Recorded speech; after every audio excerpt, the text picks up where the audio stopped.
인간의 종국. 사람의 모든 사위는 살려는 의욕에서 생겨진 것입니다. 슈바이처가 논리의 기반을 생명의 존숭에 둔 것은 그의 실질적인 체험의 소산이라고 합니다. 그가 동목선을 타고 오고의 강을 올라가며 언덕의 원시림을 명상의 음막에 비친 때 그는 죽음에 포위된 생명임을 탄식했습니다. 그리고선 생명의 존숭을 내세우게 되었다는 것입니다. 살려는 의욕이 죽음에서 운명적인 패배를 당한다는 것이 과연 의의 있는 일일까 생각하는 사람은 그저 지낼 수 없는 과제일 것입니다. 이에 대하여 찰나주의적인 태도가 있습니다. 한 번에 하나씩. 당장에 좋다고 생각되면 그것으로 좋은 것이다 하는 생활 태도. 알지도 못하는 내세를 운이할 것은 없다. 내가 지금 즐길 수 있는 일은 즐기다가 죽음이 오면 죽는 것이요, 그 다음 일은 그때 봐야 할 것이다 하는 태도로 살다 죽는 것입니다. 순 현세주의적인 태도일 것이며 이것이 대다수의 인생 철학입니다. 생물학적 영생을 생각해보는 사람도 있습니다. 어느 단세포는 계속하여 유전한다.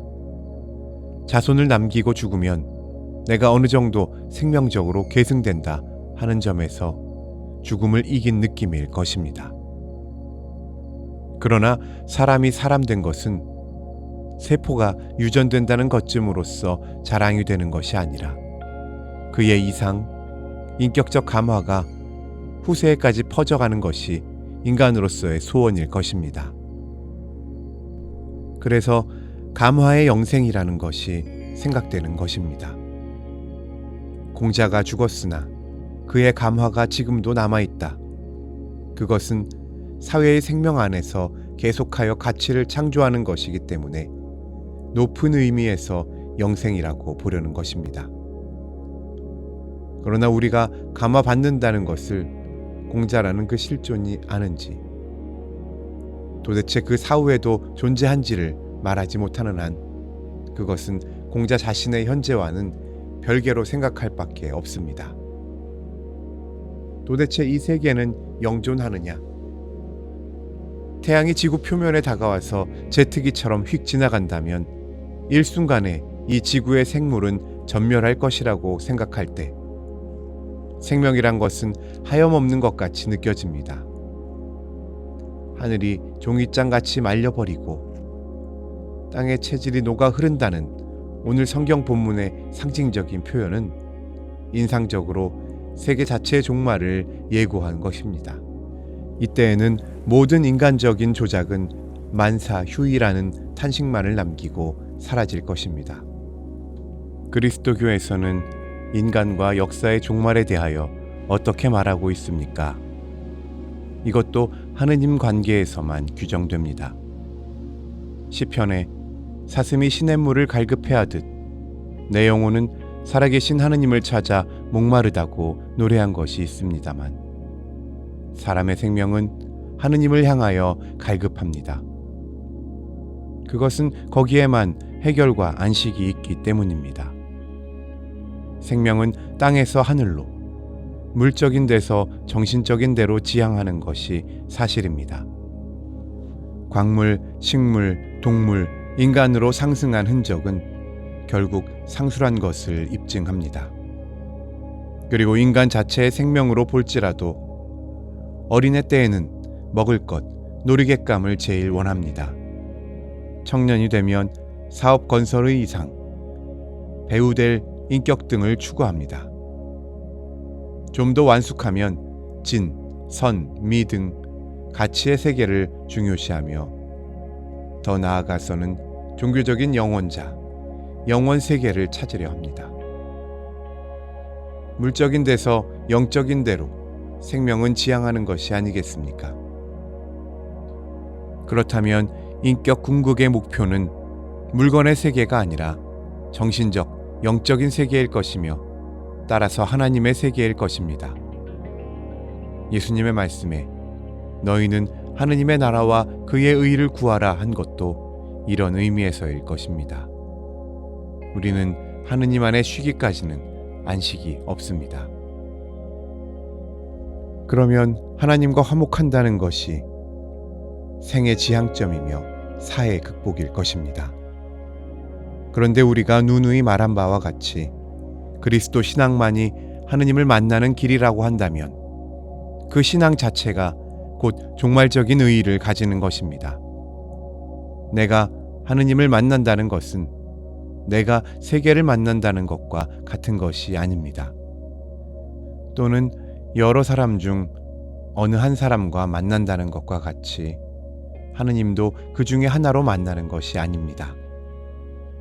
내가 하느님을 만난다는 것은 절대 주권자 앞에 선다는 것, 피조자로서 창조주 앞에, 죄인으로서 지성하신 이 앞에 선다는 것이어서 그 외경의 극치, 즉 철저한 자기 부정, 말하자면 죽음을 가져오는 것입니다.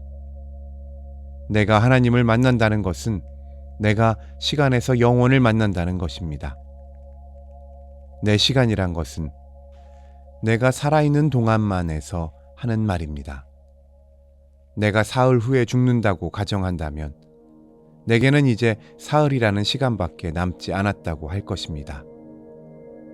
그리고 그 시간이 끝나면 나는 가진 시간이 없으며 그 포인트가 죽음이며 그 다음에는 영원입니다. 그러므로 내가 영원을 만난다는 것은 내가 죽는다는 것을 의미합니다. 이스라엘 사람들의 말에 하나님을 만나고 살 자가 누구냐 한 것은 깊은 뜻이 있습니다. 내가 하나님을 믿는다는 것은 결국 하나님을 만난다는 것인데 그것은 성례의 자아에 대해서는 사의 선고를 의미합니다. 예수님께서 누구든지 나를 따르려거든 자기를 이기고 제 십자가를 지고 나를 따르라 한 것은 십자가가 하나님을 만나는 포인트이기 때문입니다. 내가 욕심을 중심으로 한 온갖 소유, 아니 나 자신까지도 포기하는 순간 하느님은 은혜로 나를 받아 다시 살려주시는 것입니다. 그러면 그때부터의 나는 죽음을 앞에 보며 불안과 공포에 떨며 걸어가는 인생이 아니라 죽음을 뒤에 지내보내고 오직 생명만을 보며 승리자로 영생의 희열에서 생을 영위하는 자가 됩니다. 죽음아, 내 이기는 것이 어디 있느냐 하고 개가를 부른 바울의 심경이 곧 이것입니다. 개인뿐 아니라 역사의 종말도 이런 것이 아닐까 합니다. 역사 전체로서 하느님 나라를 맞이하려 할 때 그 역사 전체는 그 앞에서 종말을 구할 것입니다. 전 인류의 왜곡된 집단 의지, 집단 죄악이 하느님의 나라의 전적인 의미에서 반역하는 때에 하느님의 우주적 속량 경륜과 부딪혀 인간의 나라가 깨어지는 불꽃 속에서 하느님은 그 택하신 백성을 구원하신다는 것입니다. 지금은 인간의 교만이 날로 높아지고 그 범죄상이 더욱 심해지고 있습니다. 하느님의 성호는 의식적으로 모독되고 무시를 당합니다.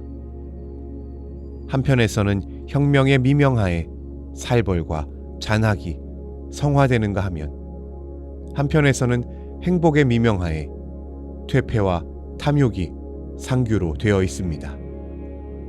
우리는 지금 세기말적인 위기를 느끼고 있습니다. 홍수 직전을 연상합니다. 이제 우리에게는 역사 전체로서는 몰라도 각 개인 운명으로서는 하늘이 떠나가고 땅의 체질이 녹아 흘러버리는 우리의 존재 자체가 그 기반에서부터 붕괴되는 것을 느낄 때가 반드시 올 것입니다. 이것을 우리는 죽음이라 부릅니다. 그러므로 우리는 지금 이 빛이 아직도 비치는 동안에 더 견고한 기반, 그 자체 내에 침략할 요소를 내포하지 않는 말하자면 만세반석이신 하느님과 정상 관계를 수립하여야 하겠습니다. 그리하여야 우리는 설 자리에 선 것이요 죽음이 어쩌지 못하는 영원한 생명에 동참할 것입니다.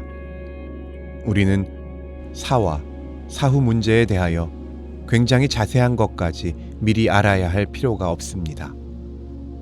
라인홀드 니버가 야유한 바와 같이 어떤 사람은 천당의 가구와 지옥의 온도를 다 조사해 가지고 있는 듯이 말합니다.